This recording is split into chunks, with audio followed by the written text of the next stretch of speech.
జుట్టుకి రంగు వేసుకోవటము, nail polishes పెట్టుకోవడము, పర్ఫ్యూమ్స్ వాడటము, రకరకాల జ్యువెలరీ పెట్టుకోవడము. ఇలాంటివి పెట్టుకోవడం వల్ల ఫర్టిలిటీకి సంబంధించిన సమస్యలొస్తాయా? మేము ఫర్టిలిటీ ట్రీట్మెంట్ తీసుకున్నట్టయితే మా ఐవీఎఫ్ అయినా, ఐయుఐ అయినా ఫెయిల్ అవుతుందా అని చెప్పి కామన్‌గా అడుగుతుంటారండి. ఈరోజు మనం ఈ వీడియోలో దీనికి సంబంధించి మాట్లాడుకుందాం. హలో అండి. నేను doctor Nayani, fertility expert, consultant at 49 hospitals, Karimnagar branch. పొద్దున్న లేసినప్పటి నుంచి రాత్రి వరకి ఆల్మోస్ట్ ఎన్నో రకాల కెమికల్స్‌కి మనం ఎక్స్‌పోజ్ అవుతుంటాం. అంటే దాదాపు మన వాతావరణంలో మనం వాడే పదార్థాల్లో ఒక 150కి పైగా కెమికల్స్‌కి మనం ప్రతిరోజు ఎక్స్‌పోజ్ అవుతుంటాం. కామన్‌గా అట్‌లీస్ట్ మనం అంటే ఒక కాస్మెటిక్స్ విషయానికొస్తే ఇప్పుడు మెన్ కానీ, ఉమెన్ కానీ పొద్దున్న లేసినప్పటి నుంచి రాత్రి వరకు అట్‌లీస్ట్ ఒక 9 టైప్స్ ఆఫ్ కాస్మెటిక్స్ యూజ్ చేస్తుంటాం. ఏదో రకంగా అంటే మనం వాడే సోప్ కానీ, షాంపూ కానీ, లేకపోతే హెయిర్ కలర్ కానీ, హెయిర్ డ్రై కానీ, హెయిర్ స్ప్రే కానీ, ఏదో రకమైన కెమికల్ ఎక్స్‌పోజర్‌కి మనం రోజు ఎక్స్‌పోజ్ అవుతూనే ఉంటామన్నమాట. సో, ఇలా మనము ఎక్స్‌పోజ్ అయ్యే కెమికల్స్ అనేవి మన ఆరోగ్యం పైన ఎట్లాంటి ప్రభావాన్ని చూపిస్తాయి.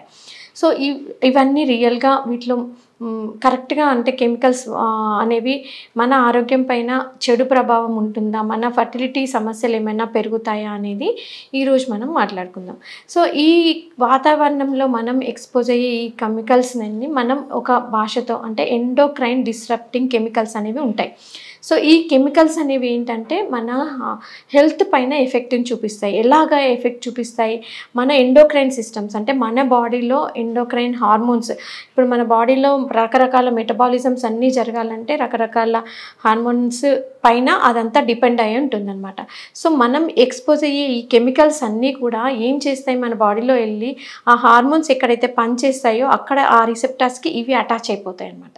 సో, అలా అటాచ్ అయిపోవడం వల్ల మన బాడీలో రిలీజ్ అయ్యే హార్మోన్స్ పనితనం అనేది సరిగ్గా ఉండదు.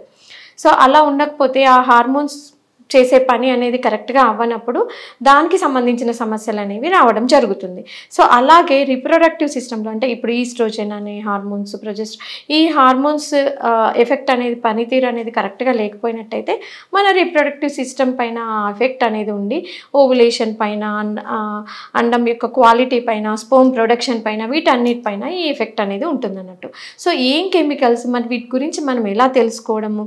ఇప్పుడు రెగ్యులర్‌గా నెయిల్ పాలిష్ చేసుకోవడము, రెగ్యులర్‌గా జుట్టుకి డై వేసుకోవడము, తర్వాత రకరకాల పర్ఫ్యూమ్స్ యూజ్ చేయడము, ప్లాస్టిక్ కంటైనర్స్‌లో ఫుడ్ తీసుకోవడము, ఇట్లాంటివన్నిట్లలో కూడా మనకి ఈ కెమికల్స్ అంటే మీకు ఈ కెమికల్స్ పేరు వినడం అన్నీ కొత్తగా అనిపిస్తాయేమో, కానీ ఇవి తెలుసుకోవడం చాలా ముఖ్యం.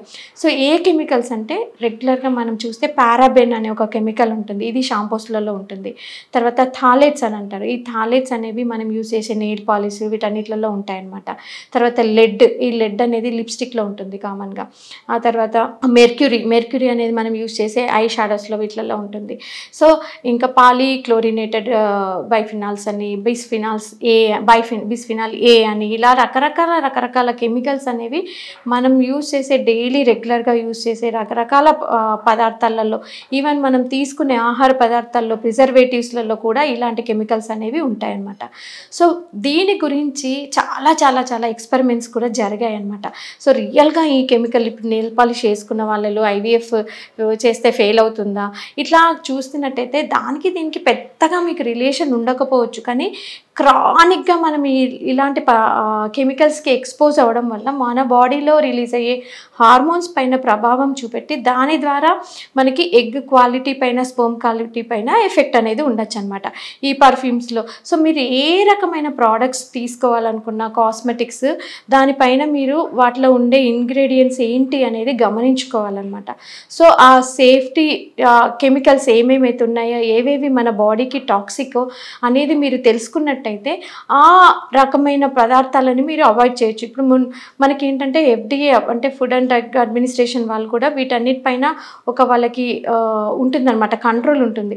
ఎలాంటి ఆహార పదార్థాలు తీసుకుంటే మనకి ప్రజలకి హానికరం అనేవి వాళ్ళు స్క్రీనింగ్ చేసి వాళ్ళు కొన్ని అప్రూవ్ చేస్తారు. కానీ కొన్ని పదార్థాలు ఏమంటే కొద్దిగా ఉన్నా కూడా అవి క్రానిక్‌గా మనం ఎక్స్‌పోజ్ అవ్వడం వల్ల దానికి సంబంధించిన హార్మ్‌ఫుల్ ఎఫెక్ట్స్ అనేవి జరగొచ్చు అన్నట్టు. సో మీరు కనుక ఇలా మనం ప్రతి ఒక్కరు కూడా ఎలాంటి కాస్మెటిక్స్ కొనుక్కుంటున్నాము, ఎలాంటి ప్రోడక్ట్స్ వాడుతున్నాము, దానిపైన లేబులింగ్ ఏంటి, మీరు ఈవెన్ ప్రిజర్వేటివ్స్ వేసిన ఫుడ్ తీసుకున్న, ప్లాస్టిక్స్ రకరకాల ఇప్పుడు బీపీఏ ఫ్రీ బాటిల్స్ అని ఇస్తారు, కానీ మీరు దానిపైన చూడాలి దాని ఎంత పర్సంటేజ్ ఉంది అని. సో ఇలా గమనించుకొని మీరు ప్రతిదీ కూడా మీరు కొనే ముందు వాటిని గమనించుకొని వాటిపైన ఎలాంటి కెమికల్స్ ఉన్నాయో చూసుకొని ఆ తర్వాత వాడడం బెటర్ అన్నట్టు. కాకపోతే ఏంటంటే ఖచ్చితంగా దీనికి ఫర్టిలిటీ ట్రీట్మెంట్స్కి ఖచ్చితంగా సంబంధం ఉంటుంది, 100% ఉంటుంది అని ఎక్కడా లేదు. కాకపోతే మన ఆరోగ్యపరంగా వీటిని మనం ఎంతవరకు అవాయిడ్ చేస్తే బెటర్ అనేది గమనించుకోవాలి. Thank you.